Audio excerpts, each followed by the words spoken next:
Hello, Dazzle. Thanks for coming and hanging out with me today. I'm glad that you're here. Today, I want to talk about the pathology of being transgender because I've seen this being discussed quite a bit online. And I think that there's some problems with the discussion that I'm seeing. And I think the biggest issue is trying to make this topic black and white when it's really just not. I don't feel that it helps us to avoid the nuance of complex issues. The truth of the matter is that being transgender is sometimes considered pathology in the world of psychology, but not always. It's important to note that the term transgender is an umbrella term for persons whose gender identity, gender expression, or behavior does not conform to that typically associated with the sex to which they were assigned at birth. This means that this single term includes a lot of diversity within it.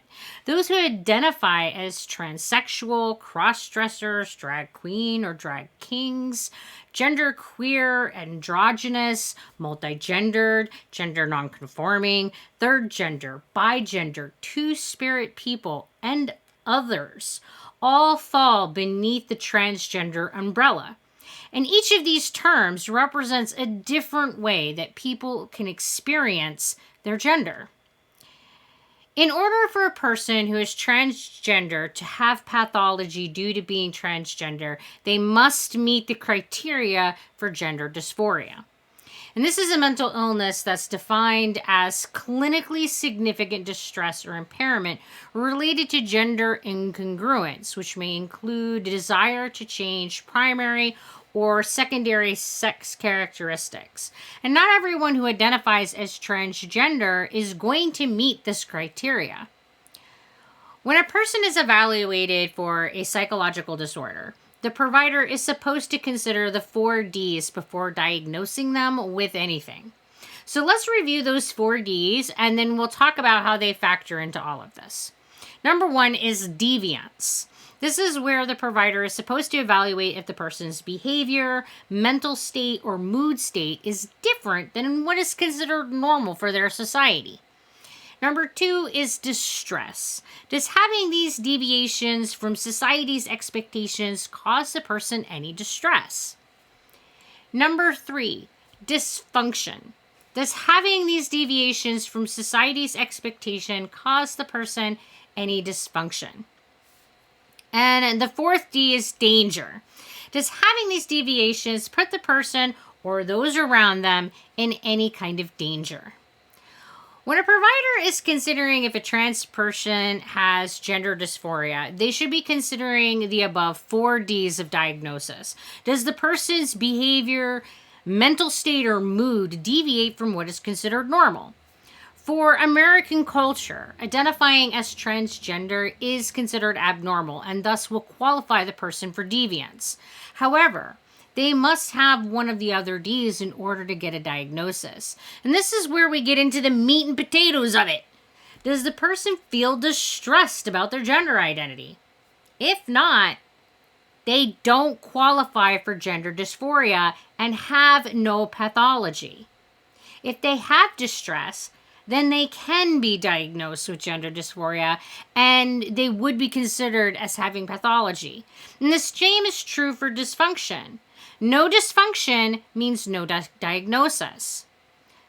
Being transgender does put a person at risk for hate crimes, but that isn't the kind of safety risk that this question is asking about.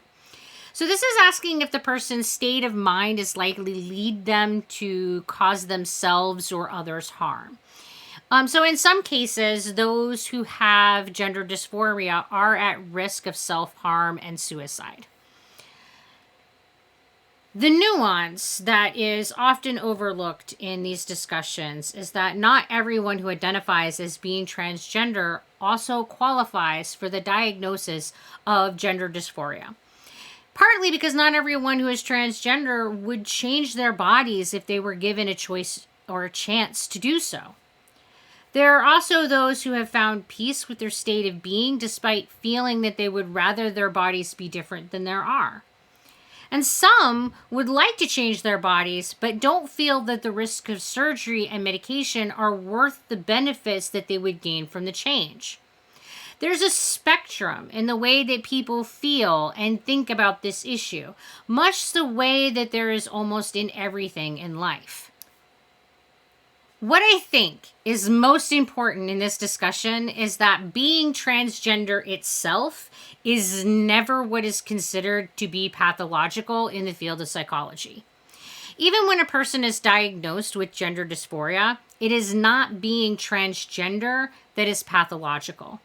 What is considered pathological is the inability to reconcile the internal and external states of being.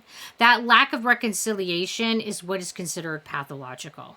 And the only treatment that has been shown to reduce the gender dysphoria symptoms is to provide gender-affirming care, which provides that needed reconciliation between the internal and external states of being. Well, that's about it for my rambling today. Thanks for coming and spending some time with me. If you liked the video, click on the like button. It really does help. And until we talk again, you guys be sure to take care of yourselves. Bye!